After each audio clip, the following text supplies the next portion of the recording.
Hello, good afternoon. Welcome to learning history academy by Veenu ma'am. कैसे हैं आप लोग? जुड़ जाइए क्लास से। डेली की तरह क्लास में लेकर आई हूँ। आज हमारा अध्याय 10 स्टार्ट होगा और इससे पहले मैं आपके 9 चैप्टर कंप्लीट करा चुकी हूँ और डिटेलिंग भी कर चुकी हूँ उनकी। चलिए हम अध्याय 10 शुरू करेंगे, नए साम्राज्य और राज्य। ठीक है, तो आपको ये चैप्टर आपने भी पढ़ा होगा एनसीईआरटी में। ये चैप्टर अगर आप इस हिस्ट्री से तैयारी कर रहे हैं तो आपने भी इसको पढ़ा होगा, या नहीं पढ़ा है तो आप अब पढ़ेंगे मेरे साथ और समझेंगे कि किस तरीके से यहाँ से क्वेश्चंस बनते हैं। तो नए साम्राज्य और राज्य क्या क्या थे, नए साम्राज्य क्या बने, क्या राज्य थे। ठीक है, तो ये चैप्टर बहुत छोटा सा आपको दिख रहा होगा, लेकिन जब हम इसे पढ़ेंगे डिटेलिंग करके तो हम समझेंगे कि कितने सारे क्वेश्चंस यहाँ से बने हैं। देखिए, ज्यादातर क्वेश्चंस बनते हैं जैसे कि सी टेट हो गई, यूजीसी नेट हो, कोई भी एग्जाम हो गया वहां से क्वेश्चंस बनते हैं। एनसीईआरटी से क्वेश्चंस बनते 101% क्वेश्चंस बनते हैं। और एनसीईआरटी से सीटेट में तो बनते ही बनते क्वेश्चंस है। पूरा एसएसटी का सिलेबस जो है यहाँ से दिया हुआ है। पेपर 2 जो आप लोग सीटेट वाले तैयारी कर रहे हैं पेपर 2 के लिए, एसएसटी के लिए, तो पूरे आपके क्वेश्चन जो 15 से 20 क्वेश्चंस आपके बनते हैं एग्जाम में, पेपर 2 में, सीटेट में, वो सारे क्वेश्चंस यहाँ से देखने को मिलेंगे आपको। कहाँ से? एनसीईआरटी से। चलिए हम अपनी क्लास स्टार्ट करते हैं। ठीक है, तो अध्याय 10 क्या कह रहे हैं? नए साम्राज्य और राज। अरविंद राजा बना। अरविंद क्या है ना, अरविंद राजा बना, एक ऐसे ही इमेजिनेशन है। अरविंद राजा बना। अरविंद अपने स्कूल में खेले जाने वाले नाटक में राजा की भूमिका अदा करने के लिए चुना गया। ठीक है, क्या चुना गया? राजा। राजा की भूमिका अदा करने के लिए चुना गया। उसने सोचा था कि वह शाही वेशभूषा में मूंछों पर ताव देते हुए रूप रूपहले कागज में लिपटी तलवार को शान से पकड़कर चहलकदमी करेगा। जरा सोचो उसे कितनी हैरानी हुई जब उसे बताया गया कि उसे बैठकर वीणा भी बजानी होगी और कविता पाठ भी करना होगा। एक संगीत के राजा कौन हो सकता है? अरविंद सोचने लगा। बिल्कुल, अरविंद जब स्कूल में एक राजा की भूमिका निभाने जाता है तो उसको वेशभूषा में किया जाता है, राजा की वेशभूषा में मूंछों पर ताव देते हुए। उसे बहुत आनंद आ रहा था। ठीक है ना, तो उसे जब अगला क्वेश्चन उनसे देखने को मिलता है कि उसको बैठकर वीणा भी बजानी है, कविता का पाठ भी करना है, एक संगीतज्ञ राजा, तो ये किसने किया था? ऐसा किसको बोला जाता है? ये संगीतज्ञ यानी कि संगीत का प्रेमी। ठीक है, तो सारे राजा ने तो ऐसा नहीं किया था, लेकिन वीणा भी बजानी होगी, कविता पाठ भी करना होगा। ठीक है, तो देखते हैं ये ऐसा कौन सा राजा था जिसके बारे में हम अध्याय में पढ़ेंगे। ठीक है, यहाँ से क्वेश्चंस बनते हैं इसी राजा से। ठीक है, तो क्या बताती हैं प्रशस्तियां? क्या बताती हैं प्रशस्तियां? प्रशस्तियां होती थी, प्रशंसा में लिखी जाती थी। प्रशस्तियां का मतलब होता है राजा की प्रशंसा में लिखी जाने वाली प्रशस्तियां। ठीक है, देखिए क्या है इसके अंदर। दरअसल अरविंद गुप्त वंश के प्रसिद्ध राजा चंद्रगुप्त की भूमिका अदा करने जा रहा था। देखिए स्कूल में क्या करने जा रहा था वो, क्योंकि जब उसे बताया गया कि वीणा भी बजानी है, ठीक है, संगीतज्ञ राजा का रोल निभाना है आपको, तो वो किस राजा का रोल निभाने जा रहा था?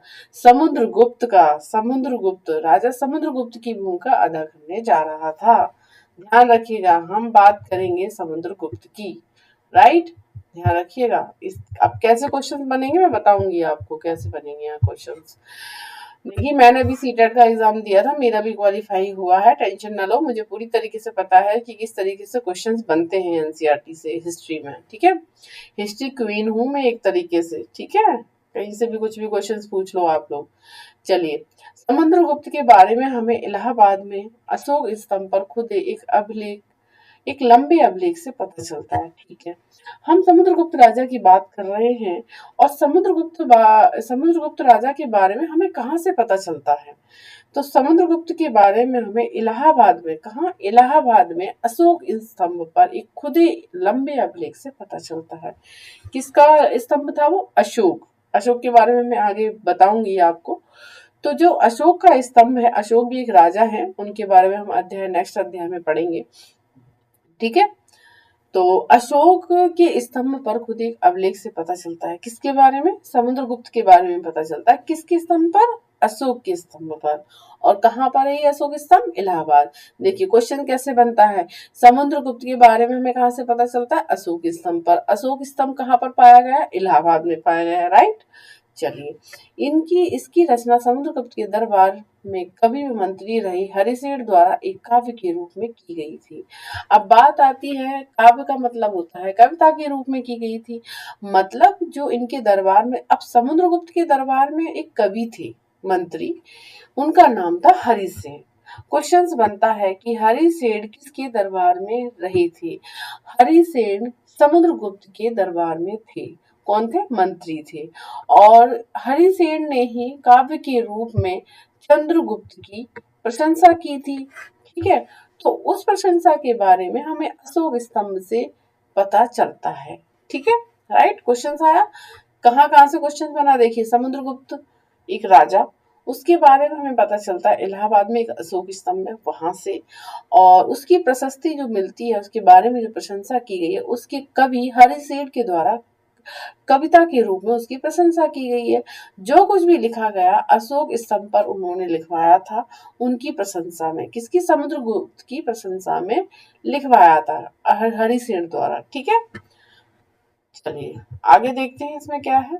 बहुत इजीली लैंग्वेज में बता रही हूँ मैं आपको। ठीक है, चलिए, यह एक विशेष किस्म का अभिलेख है जिसे प्रशस्ति कहते हैं।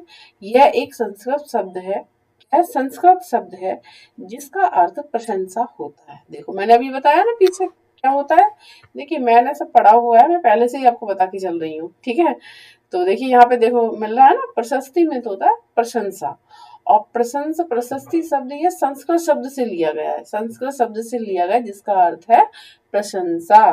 प्रशस्तियां लिखने का प्रचलन पहले भी था, जैसा तुमने अध्याय 9 गौतमी पुत्र श्री सतकर्णी की प्रशस्ति के बारे में पढ़ा, परंतु गुप्त काल में इनका महत्व और बढ़ गया था। ठीक है, मतलब प्रशस्ति के बारे में हमने पढ़ा था ना, गौतमी पुत्र श्री सतकर्णी सातवां शासक। गौतमी पुत्र श्री सतकर्णी कौन है? गौतमी पुत्र श्री सतकर्णी सातवां सातवां शासक है। ठीक है, जो कुषाणों के बाद देखने को मिले थे, मैंने आपको लास्ट क्लास में अध्याय 9 में आपको पढ़ाया था कि कुषाण कौन थे? रेशम मार्ग पर नियंत्रण करने वाले पहले शासक थे। उसके बाद आते हैं सातवां, जिन्होंने ये कार्य किया था, और सातवां शासक में कौन थे? गौतमी पुत्र श्री सतकर्णी। तो उस समय भी प्रशस्ति देखने को मिली थी थोड़ी थोड़ी, लेकिन जब इनका समय आता है, गुप्त काल का समय जब आता है, तो गुप्त काल में प्रशस्तियों का जो चलन और महत्व था वो काफी बढ़ गया था। ठीक है, क्वेश्चन ध्यान रखिएगा। प्रशस्ति शब्द किससे बना गया है? देखिए ये आपका प्रशस्ति दे रखा है ना, प्रशस्ति, प्रशस्ति शब्द संस्कृत शब्द से लिया गया है जिसका अर्थ होता है प्रशंसा। ठीक है, और इनका जो महत्व था वो कब? गुप्त काल में काफी बढ़ गया था। ठीक है, तो चलिए आगे देखते हैं। मैं नोट्स भी करवाऊंगी इसके, आप टेंशन ना लीजिए। अगर आप अभी लिखना चाहते हैं, जैसे मैं बता रही हूँ, आप लिख सकते हैं अपने एक कॉपी बनाकर, टेक्स्ट बुक लेकर। ठीक है, तो आगे भी मैं आपको चैप्टर वाइज नोट्स लेकर आऊंगी, ये सब मैं आपको लिखकर लेकर आऊंगी, एडवांस उसमें लेकर आपको नोट्स पढ़ाऊंगी चैप्टर वाइज। ठीक है, अभी सिर्फ इसमें जो दिया हुआ है वो आप पढ़िएगा। ठीक है, अब हम पढ़ते हैं समुद्रगुप्त की प्रशस्ति। क्या थी समुद्रगुप्त की प्रशस्ति? ठीक है, अभी हम बात समुद्रगुप्त की ही कर रहे हैं, किसी और राजा के बारे में ना सोचने लगना। ठीक है, समुद्रगुप्त की प्रशस्ति, आओ देखिए समुद्रगुप्त की प्रशस्ति हमें क्या बताती है। कवि ने इसमें राजा की एक योद्धा, युद्धों को जीतने वाला राजा, विद्वान तथा एक उत्कृष्ट कवि के रूप में भरपूर प्रशंसा की है। किसने की थी? हरिसेन ने की थी। हरिसेन कौन है? समुद्रगुप्त का मंत्री है, कवि है। ठीक है, यहाँ तक कि उसे ईश्वर के बराबर बताया गया है। प्रशस्ति में लंबे लंबे वाक्य दिए गए हैं, यहाँ वैसे ही एक वाक्य का अंश दिया गया है। ठीक है, तो देखिए समुद्रगुप्त की प्रशस्ति में उन्होंने, जो कवि हैं इनके, समुद्रगुप्त के कौन से कवि हैं? हरिसेन। हरिसेन ने जो काव्य में जो प्रशंसा की है, वो क्या प्रशंसा की है समुद्रगुप्त की? कि एक योद्धा है और युद्धों को जीतने वाले राजा हैं, ये विद्वान हैं, उत्कृष्ट कवि के रूप में भरपूर प्रशंसा की है इनकी। ठीक है, तो कैसे की है वाक्य के थ्रू हम समझेंगे। ठीक है, चलिए, योद्धा समुद्रगुप्त, देखिए योद्धा समुद्रगुप्त, जिनका शरीर युद्ध मैदान में कुठारों, कुल्हाड़ियों, तीरों, बारों, बर्छों, तलवारों, लोहे की गदाओं, नुकीले तीरों तथा अन्य सैकड़ों हथियारों से लगे घावों के दाग से भरे होने के कारण अत्यंत सुंदर दिखता है। उसको क्या बोला है इन्होंने? सुंदर बोला है काफी। यह वर्णन तुम्हें उस राजा के बारे में क्या बताता है? राजा किस प्रकार युद्ध लड़ते थे। देखिए ये इतना सब कुछ ये राजा सहते थे। ठीक है, युद्ध करेंगे तो ऑब्वियसली है कि ये सब कुछ झेलना पड़ता है। ठीक है, चलिए, अगर तुम मानचित्र 7 पृष्ठ A105 को गौर से देखो तो पाओगे कि एक क्षेत्र को हरे रंग से रंगा गया है। तुम्हें पूर्वी समुद्र तट के साथ साथ एक क्रम में लाल बिंदु दिखेंगे। उसी तरह कुछ क्षेत्र बैंगनी और नीले रंग के भी मिलेंगे। देखिए,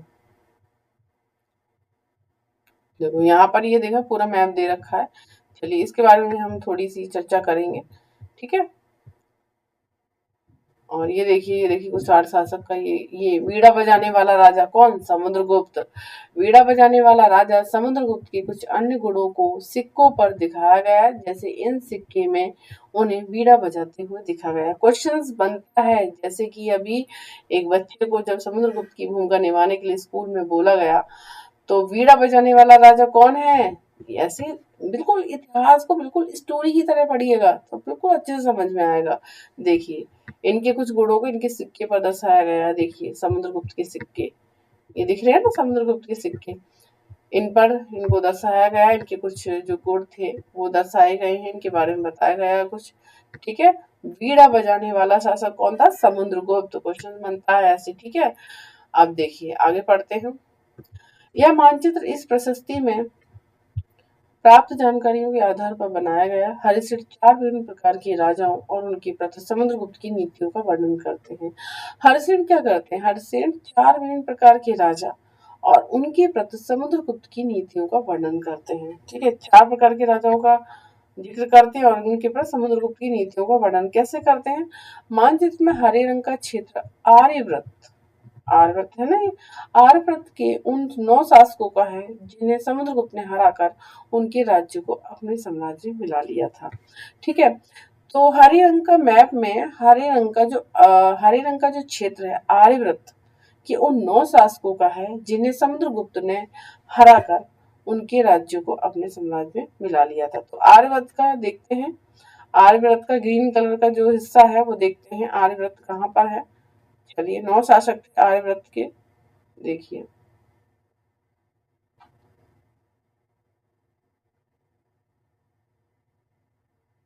गुप्त वंश द्वारा जीते गए नगर, ये देखिए,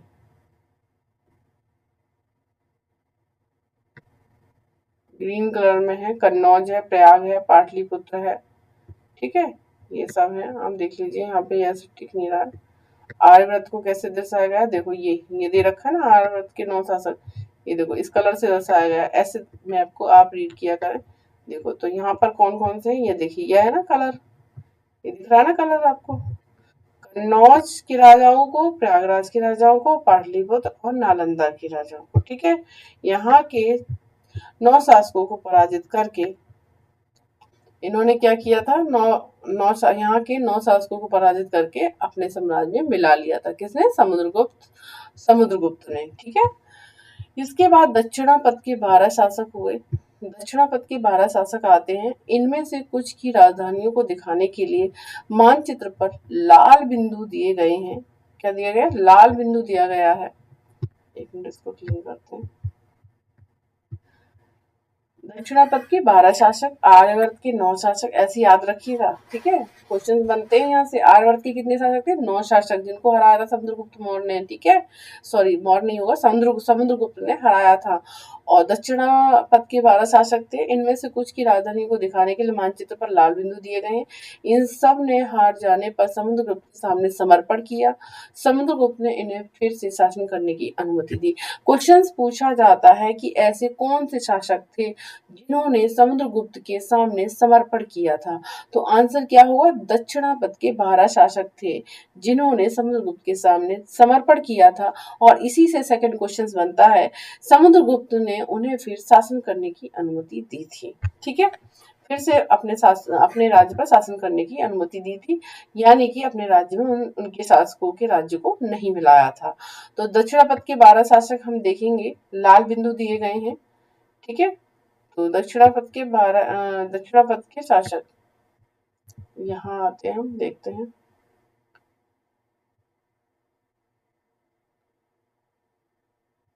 देखिए, ये दे रखे हैं ना लाल बिंदु,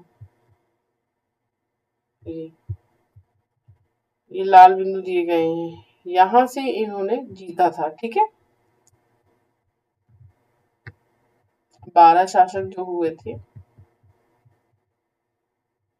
ठीक है। चलिए, दक्षिणापथ के 12 शासक आया समझ में आप लोगों के?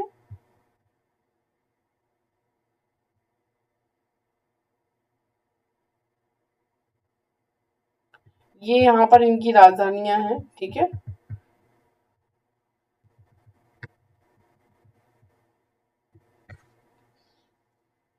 आगे पढ़ते हैं। पॉइंट नंबर 3 इसमें क्या दे रखा है, पड़ोसी देशों का आंतरिक घेरा बैंगनी रंग से रंगा गया है। पड़ोसी देशों का जो घेरा है वो बैंगनी रंग से रंगा गया है। घेरा, ये देखिए, पड़ोसी देशों का जो घेरा है ना, ये बैंगनी रंग से रंगा गया है। ये पड़ोसी देश है इनके, ठीक है। चलिए, इसके बारे में क्या बात आती है यहाँ पर देखते हैं। इसमें असम, तटीय बंगाल, नेपाल, उत्तर पश्चिम के कई गढ़िया संघ, अध्याय 5 याद करो, अध्याय 5 में दे रखे थे ना गढ़िया संघ, ठीक है, आते थे। ये समुद्रगुप्त के लिए उपहार लाते थे, उनकी आज्ञाओं का पालन करते थे तथा उनके दरबार में उपस्थित हुआ करते थे, ठीक है। यहाँ के जो राजा थे वो असम, तटीय बंगाल, नेपाल, उत्तर पश्चिम के कई गढ़िया संघ, गढ़िया संघ के बारे में हमने पढ़ा था ना बौद्ध धर्म में। गढ़िया संघ क्या हुआ करते थे, गढ़ क्या होते थे, संघ क्या होते थे। संघ जैसे कि एक सभा हुआ करती थी, मतलब एक मतलब बोल सकते हैं कि गढ़, जैसे गढ़ को हम बोल सकते हैं आम लोगों की सभा हुआ करती थी, और संघ जैसे कि थोड़े जिसमें अच्छे लोगों को सम्मिलित किया जाता था, वहां पर सभाएं हुआ करती थी। ये बौद्ध धर्म से संबंधित है, ठीक है। कई गढ़िया संघ आते थे, ये समुद्रगुप्त के लिए उपहार लाते थे, उनकी आज्ञा का पालन करते थे तथा उनके दरबार में उपस्थित हुआ करते थे, राइट। और पॉइंट नंबर 4 के बारे में हम क्या पढ़ेंगे, वहां इलाके के शासक जिन्हें नीले रंग से रंगा गया असंबतक कुषाण तथा शक वंश के थे। नीले रंग से रंगा गया वो कौन थे, कुषाण तथा शक वंश के थे। चलिए, कुषाण तथा कुषाण वही है जो रेशम मार्ग पर जिन्होंने सबसे पहले वो अपना कब्जा किया था, ठीक है। कुषाण के बारे में मैं आपको लास्ट क्लास में पढ़ा चुकी हूँ, ठीक है। और शक के बारे में भी मैं आपको कुछ बेसिक पॉइंट्स बता चुकी हूँ। जिन्होंने क्लास नहीं देखी है वो लास्ट क्लास देख ले, क्योंकि सारा एक्सप्लेन करना यहाँ पे पॉसिबल नहीं हो पाता है, ठीक है। तो कुषाण तथा शक वंश के थे। चलो देखते हैं, नीले रंग से रंगा गया है, नीले रंग से देखते हैं, ये देखिए, नीले रंग से, ये देखिए, जैसे मथुरा हो गया, थानसेर हो गया, है ना, ये नीले रंग में आता है, ठीक है। ये नीले नीले कलर से रंगा गया है इनको, ठीक है। नीले रंग से रंगा गया है, संवत कुषाण तथा शक वंश के थे, ठीक है। इसमें श्रीलंका के शासक भी थे। इन्होंने समुद्रगुप्त की अधीनता स्वीकार की और अपनी पुत्रियों का विवाह उससे किया, समुद्रगुप्त से, ठीक है। तो कैसे कैसे क्वेश्चन यहाँ से बनते। मानचित्र में प्रयाग इलाहाबाद का पुराना नाम है। प्रयाग क्या है, इलाहाबाद का पुराना नाम है। उज्जैन तथा पाटलिपुत्र पटना ढूंढो, ये गुप्त शासन के महत्वपूर्ण केंद्र हैं। उज्जैन और पाटलिपुत्र किसके हैं, गुप्त शासन के महत्वपूर्ण केंद्र हैं, उज्जैन और पाटलिपुत्र। देखिए, उज्जैन आ जाइए, यहाँ पर कहाँ पर है उज्जैन, उज्जैन, एक मिनट, उज्जैन तथा पाटलिपुत्र, ये देखिए कहाँ गया उज्जैन, इसमें तो अभी दे नहीं रखा है उज्जैन,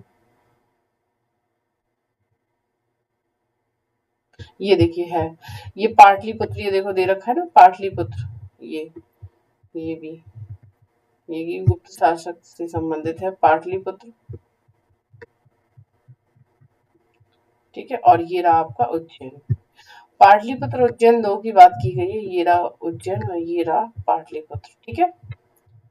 ये किससे संबंधित है, किसके बारे में हम पढ़ रहे हैं अभी, इसके बारे में पढ़ रहे हैं हम अभी, गुप्त शासन से संबंधित थे, महत्वपूर्ण केंद्र थे उज्जैन तथा पाटलिपुत्र और प्रयागराज, ठीक है। प्रयागराज जो कि आज का इलाहाबाद का पुराना नाम है। इलाहाबाद, उज्जैन तथा पाटलिपुत्र ये गुप्त शासन के महत्वपूर्ण केंद्र थे, ध्यान रखिएगा।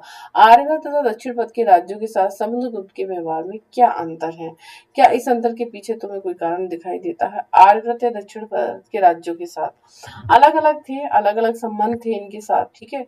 देखिए, चलिए यहाँ से कैसे क्वेश्चंस बनते हैं मैं बताती हूँ। अभी आर्यभट्ट यह पूछा जाता है, पहला क्वेश्चन पूछा जाता है जैसे कि आर्यभट्ट के उन 9 शासकों समुद्रगुप्त ने किन 9 शासकों को हराया था और उनके राज्यों को अपने साम्राज्य में लाया था? ऑप्शन में दिया जाता तो आर्यभट्ट के 9 शासकों को हराया था। सेकंड क्वेश्चन बनता है कि 12 शासक थे जिन्हें समुद्रगुप्त ने हराया था, वो कहाँ से थे? दक्षिणापथ से थे। ठीक है, और उनके आगे उन्होंने समर्पण कर दिया था समुद्रगुप्त के सामने। ठीक है, और थर्ड क्वेश्चन बनता है इसमें, गढ़िया संघ जो हमने पिछले अध्याय में पढ़ा, गढ़िया संघ के राज्य जो आते थे वो समुद्रगुप्त के लिए उपहार भी लाते थे। ठीक है, और क्वेश्चन नंबर फोर्थ से जो क्वेश्चन हमारा बनता है, कुषाण तथा शंख वंश के जो शासक थे वो उनका संबंध कहाँ से था? मथुरा और कहाँ से था? मथुरा और थानसेन से संबंध था, कुषाण और शक वंश। और श्रीलंका के शासक भी थे, इन्होंने समुद्रगुप्त की अधीनता स्वीकार की थी।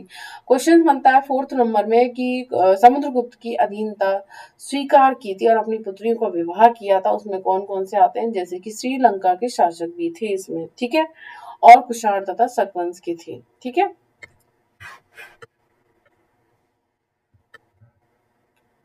ठीक है, चलिए ये हमारा आज कंप्लीट हुआ। ठीक है, ये आप पढ़ लीजिए, देखो मैप में दे रखा है, ये सारे जो राज्य है ना, ये सारे राज्य आपके समुद्रगुप्त से संबंधित हैं, गुप्त साम्राज्य से संबंधित हैं। ठीक है, किससे किससे संबंधित हैं? गुप्त शासन से संबंधित हैं। थानसेन, मथुरा, कन्नौज, प्रयाग, पाटलिपुत्र, नालंदा, उज्जैन, भरूच, वल्लभी, सातवन, अजंता, सातवन वही है सतकर्णी। ठीक है, अजंता, अमरावती, ऐहोल, चालुक्य, पल्लव, कांचीपुरम, चोल, मदुरई, चेर, अरब सागर, बंगाल की खाड़ी। ठीक है, इस तरीके से ये संकेत संकेत दे रखा है, आंतरिक राज्य, बाहरी राज्य और आर्यवर्त शासक। आर्यवर्त शासक जो 12 हुए। ठीक है, सॉरी, आर्यवर्त शासक 9 हुए और दक्षिणापथ शासक कितने हुए? 12 हुए। ठीक है, इन्होंने ही समुद्रगुप्त की अधीनता स्वीकार की थी। ठीक है, चलिए विक्रम संवत के बारे में हम थोड़ा सा देख लेते हैं, ये विक्रम संवत क्या है। ठीक है, विक्रम संवत 58 ईसा पूर्व में आरंभ होने वाली विक्रम संवत को परंपरागत रूप से गुप्त राजा चंद्रगुप्त द्वितीय के नाम से जोड़ा गया और ऐसा कहा जाता है कि उन्होंने शंकों पर विजय के प्रतीक के रूप में इसे इस संवत की स्थापना की तथा विक्रमादित्य की उपाधि धारण की। मतलब विक्रमादित्य की उपाधि धारण करने वाले कौन थे? क्वेश्चन बनता है यहाँ से, विक्रमादित्य की उपाधि धारण करने वाले चंद्रगुप्त द्वितीय थे, न कि समुद्रगुप्त थे। राइट, और ऐसा कहा जाता है कि शंकों नहीं होगा, शकों पर विजय के प्रतीक के रूप में इस संवत की स्थापना की थी। मतलब किस पर जब उन्होंने विजय प्राप्त की थी? चंद्रगुप्त मौर्य ने शंकों पर विजय प्राप्त की थी, उस विजय प्राप्त करने के उपलब्ध में विक्रम संवत की स्थापना की थी और चंद्रगुप्त मौर्य को विक्रमादित्य की उपाधि दी गई, उपाधि धारण की उन्होंने। ठीक है, ये क्वेश्चन यहाँ से बनता है। ठीक है, चंद्रगुप्त कौन है? गुप्त वंश से ही है। ठीक है, वंशावलियां जो कि हमारा नेक्स्ट टॉपिक रहेगा, और हर्षवर्धन और हर्षचरित के बारे में मैं आपको पढ़ाऊंगी। इसमें मैं थोड़ा सा और पढ़ा देती हूँ, वंशावलियां भी कर देती हूँ आज पूरा। ठीक है, अधिकांश प्रशस्तियां शासकों के पूर्वज के बारे में भी बताती हैं। ठीक है, यह प्रशस्ति भी समुद्रगुप्त के प्रभु पितामह यानी कि परदादा, दादा, पिता और माता के बारे में बताती हैं।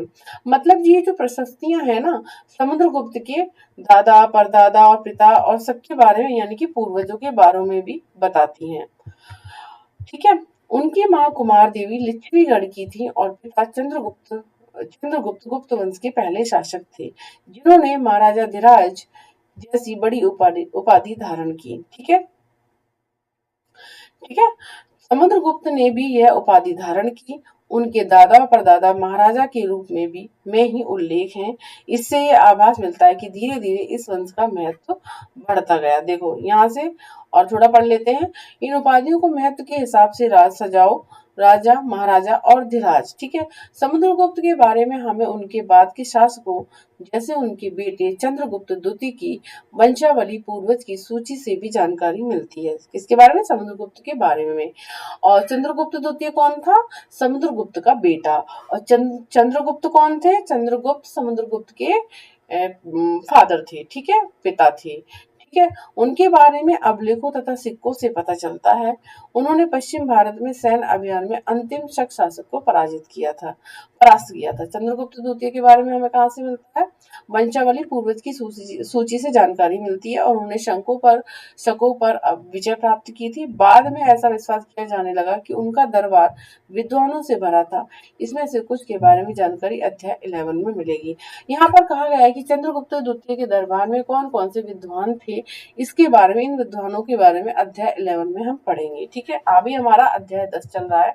ठीक है, तो अब मैं बताती हूँ किससे क्वेश्चन बनते हैं वंशावलियों से। क्वेश्चन पूछा जाता है कि समुद्रगुप्त के बारे में, समुद्रगुप्त के पूर्वजों के बारे में हमें कहाँ से पता चलता है? प्रशस्तियों के बारे में पता चलता है। नंबर 2, समुद्रगुप्त की माता का नाम क्या था? कुमार देवी था। ठीक है, और ये लिच्छवीगढ़ की थी। कहाँ से थी? लिच्छवीगढ़ से। गढ़ और संघ मैंने आपको पढ़ाया था लास्ट क्लास में, तो ये लिच्छवीगढ़ से थी। और पिता चंद्रगुप्त गुप्त वंश के पहले शासक थे। मतलब समुद्रगुप्त के पिता कौन थे? चंद्रगुप्त थे। और इनकी माता का नाम क्या था? कुमार देवी था। कहाँ से थी? लिच्छवीगढ़ से थी। इनके पिता का नाम चंद्रगुप्त था। राइट, इतना समझ में आया? ये गुप्त वंश के पहले शासक थे। ठीक है, चंद्रगुप्त। अब बात आती है चंद्रगुप्त द्वितीय की बात। तो चंद्रगुप्त और चंद्रगुप्त द्वितीय में कंफ्यूजन हो जाती है, तो क्लियर कर लो यहाँ पर कि चंद्रगुप्त द्वितीय जो थे वो समुद्रगुप्त के बेटे थे और चंद्रगुप्त समुद्रगुप्त के पिता थे। ठीक है, इसी तरीके से चंद्रगुप्त वंश के पहले शासक थे जिन्होंने, अब बात आती है यहाँ पे, जो चंद्रगुप्त थे समुद्रगुप्त के पिता, उन्होंने भी महाराजा धीराज की उपाधि धारण की थी। ठीक है, और यही उपाधि पिता के बाद समुद्रगुप्त ने भी उपाधि धारण की थी। मतलब महाराजा धीराज की उपाधि चंद्रगुप्त ने भी धारण की थी और किसने की थी? समुद्रगुप्त ने भी धारण की थी। उसके बाद जब चंद्रगुप्त द्वितीय आते हैं, इनके बेटे आते हैं, समुद्रगुप्त के बेटे, उन्होंने विक्रमादित्य की उपाधि धारण की थी। राइट, ऐसे क्वेश्चंस बनते हैं यहाँ से। ठीक है, आया समझ में आपको? ठीक है, ये क्वेश्चन यहाँ तक मैंने आपको पढ़ा दिया। तो आज मैंने आपको कंप्लीट किया कि प्रशस्ति क्या है, प्रशस्ति के बारे में हमें कहाँ से पता चलता है, हम पढ़ते हैं उसमें, हम क्या पढ़ते हैं प्रशस्तियों में? प्रशस्ति का मतलब होता है प्रशंसा, किसी राजा की प्रशंसा करना। जिस तरीके से चंद्रगुप्त मौर्य के जो मंत्री हैं, मौर्य नहीं हुआ सॉरी, चंद्रगुप्त के जो गुप्त शासन के जो समुद्रगुप्त हैं, समुद्रगुप्त के जो कवि हैं हरिसेन, उन्होंने किस तरीके से प्रशंसा की है, ये हमें अशोक स्तंभ से पता चलता है। अशोक स्तंभ कहाँ है? इलाहाबाद में। ठीक है, ये मैं आपको पढ़ा चुकी हूँ। ठीक है, उसके बाद इनके पिता हैं चंद्रगुप्त, जो कि गुप्त वंश के जो कि पहले शासक थे। उसके बाद समुद्रगुप्त आए, समुद्रगुप्त के बाद उनका बेटा चंद्रगुप्त द्वितीय आया। और चंद्रगुप्त ने जो पहले शासक थे, समुद्रगुप्त के पिता, उन्होंने महाराज धीराज की उपाधि धारण की और समुद्रगुप्त ने भी महाराज धीराज की उपाधि धारण की। तीसरे नंबर पर जब उनके चंद्रगुप्त द्वितीय बेटे आते हैं जिन्होंने शकों पर अपना विजय प्राप्त की थी, उन्होंने भी विक्रमादित्य की उपाधि धारण की थी। राइट, तो क्वेश्चन ऐसे पूछा जाता है कि चंद्रगुप्त द्वितीय, चंद्रगुप्त ने, किसने विक्रमादित्य की उपाधि धारण की थी? चंद्रगुप्त द्वितीय ने उपाधि धारण की थी विक्रमादित्य की। समुद्रगुप्त ने कौन सी उपाधि धारण की थी? महाराजा धीराज की। चंद्रगुप्त ने कौन सी उपाधि धारण की थी? महाराजा धीराज की। ठीक है, ऐसे क्वेश्चंस हो जाते हैं इसमें, और ऐसे क्वेश्चन पढ़ने पर पढ़ के निकल जाते हैं और फिर ससरी नजर से, और फिर समझ में नहीं आता है और फिर क्वेश्चंस गलत हो जाते हैं एनसीईआरटी से भी, पढ़ने के बावजूद भी। ठीक है, तो कल हम पढ़ेंगे हर्षवर्धन के बारे में। तो आप लोग हर्षवर्धन के बारे में पढ़कर आइएगा अच्छे से, और आप लोगों को समझ में ना आए तो कमेंट बॉक्स में आप मुझे कमेंट करके बता सकते हैं कि मैम ऐसे समझ में नहीं आ रहा, आप इस तरीके से पढ़ाओ। बाकी सारे चैप्टर्स की चैप्टर वाइज में नोट्स भी बनाकर लेकर आऊंगी। देखिए, मैं आपके लिए फ्री ऑफ कॉस्ट मेहनत करती हूँ, तो आपका भी बनता है कि आप भी मेरे साथ मेहनत करें। ठीक है, आप मेरे इस क्लास को लर्निंग हिस्ट्री एकेडमी चैनल, जो आपका अपना चैनल है जिसपे आप अपने खुद हिस्ट्री पढ़ते हैं, आपका अपना खुद का चैनल है, इसको शेयर कीजिए, लाइक कीजिए, सब्सक्राइब कीजिए। ठीक है, तो मिलते हैं कल इसी समय। अध्याय 10 में टॉपिक रहेगा हमारा हर्षवर्धन। राइट, तो बाय बाय, टेक केयर।